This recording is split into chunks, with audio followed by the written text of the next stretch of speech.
സാമിയ, എനിക്കൊരു കാര്യം പറയാണ്ടായിരുന്നു. ആ എന്തേ? അത് നിന്നോട് മാത്ര.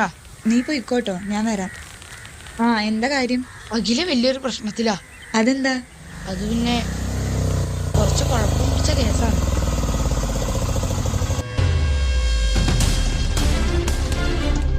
നിങ്ങളൊക്കെ അഖിലയുടെ ഫ്രണ്ട്സ് ആണല്ലേ? ഞാൻ മേലോട്ടിക്കാം. സാമിയ വാ, നമുക്ക് പോവാം. എന്താ അയാള്? ഇപ്പൊ വന്നത് ശരിയായില്ലെന്ന്. നിന്നെ ഞാൻ പൊക്കിക്കോളാടി.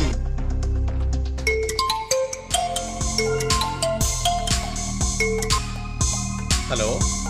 അതെ ഇക്ക, സാമി ഇതുവരെയായിട്ടും സ്കൂളിൽ നിന്ന് എത്തിയിട്ടില്ല കേട്ടാ. സമയം 4:30 കഴിഞ്ഞില്ലേ? 4:30 ആകുമ്പോഴേക്ക് എത്താറുള്ളതാണ്. സ്കൂളിൽ വേറെ എന്തെങ്കിലും പരിപാടി ഉണ്ടാവുന്നേ? അങ്ങനെയാണെങ്കിൽ ഗ്രൂപ്പിൽ വരേണ്ടതല്ലേ? ഈ ഒരു 10 മിനിറ്റ് മണിക്കാക്ക് എന്നിട്ട് വന്നിട്ടില്ലെങ്കിൽ വിളിക്ക്. ഓക്കെ.